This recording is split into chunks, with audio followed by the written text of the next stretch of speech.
I want to talk about Fukushima in the sense that the Japan earthquake and the Japan radiation issue, because what's happening, it seems also, is that they are affecting the ground radiation barometers. I'm not sure, measuring devices around the globe, so that we are getting wrong readings even when we check into to supposed scientific establishments for getting these readings. In other words, needles are being thrown off. We've got lots of contradictory testimony, including from Benjamin Fulford, who lives in Japan, about what's really going on in on the ground in Japan at this time. And so this adds to the problems that people are having. And I wonder, because I know you've been measuring radiation yourself, are you aware that they may be messing with even your own instruments? Yes, and that was a topic of conversation for me for the whole trip when I went from North Carolina to Washington State. And for instance, in the HAARP patent, you can go read about how they can activate electronic circuitry with it. They can literally bring a device to life with HAARP. And so, of course, they could come in, and if they can activate a circuit, that means they can manipulate a circuit. That means that they could theoretically cook the data even on your own private devices.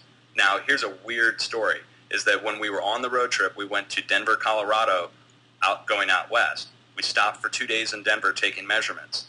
I was in downtown Denver. I had my Geiger counters out, and it was about 1 in the morning. I wanted to get a nighttime measurement, no solar, added radiation or anything. And 3 drunk scientists walk up to my wife and I as we're standing there taking a measurement. And these guys are big-time nerds, pocket protectors, the whole bit. And they're there for a conference on mass spectrometry. There was 4,000 other mass spectrometer scientists that were in Denver for a convention having to do with, and if you go watch the video of me in downtown Denver taking the measurement, you hear us talking in the background. Yes, and these guys I saw are just it. going on about how they're there taking measurements for background radiation that has nothing to do with Fukushima, and they were just extremely intrigued that I was there with these Geiger counters taking measurements. And what I've come to find out about Fukushima is extremely disturbing. And I've seen all of Benjamin Fulford's videos. I've seen them all. I've seen all the videos on HAARP and just everything. I've put in a month's worth of study on this, at least, straight on the Fukushima aspect. And what I've come to find out is that the radiation that's been released from Fukushima, and there was radiation released from Fukushima, is that eventually you're not going to believe what it's going to decay into. When radioactive decay happens, these radioactive elements, especially xenon and cesium, they will actually, and iodine, they break down into strontium and barium over the course of time. Now, does that sound familiar to anybody? Strontium and barium are the prime ingredients that we all know are listed in chemtrails. So what Fukushima was a long-term release of a large amount of strontium and barium in the long term. That's what it's going to turn into.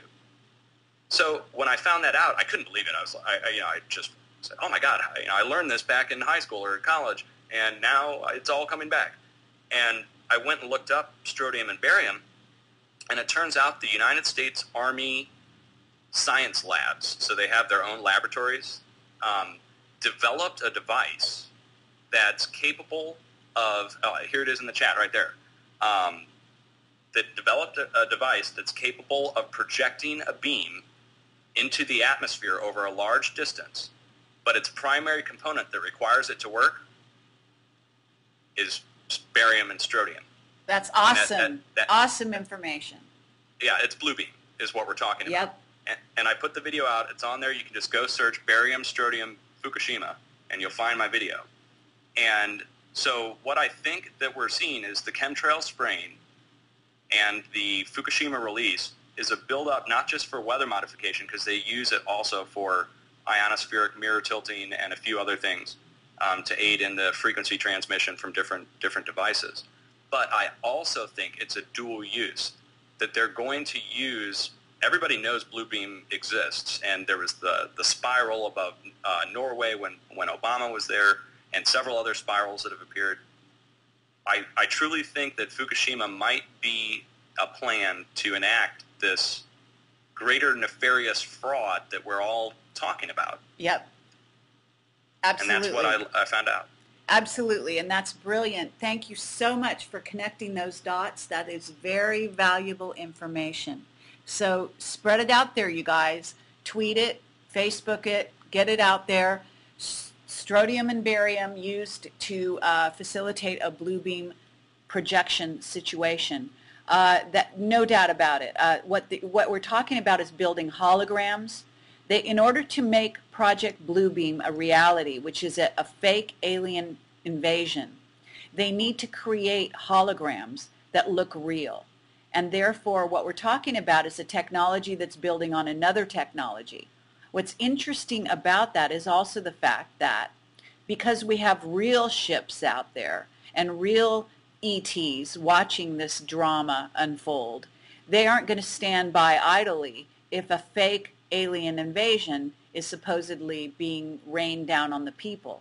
So you can bet there's going to be a war, and there is a war, and I have got documented evidence from whistleblowers about this, going on above our skies. And for a very long time I have felt that there is a fake sky above us.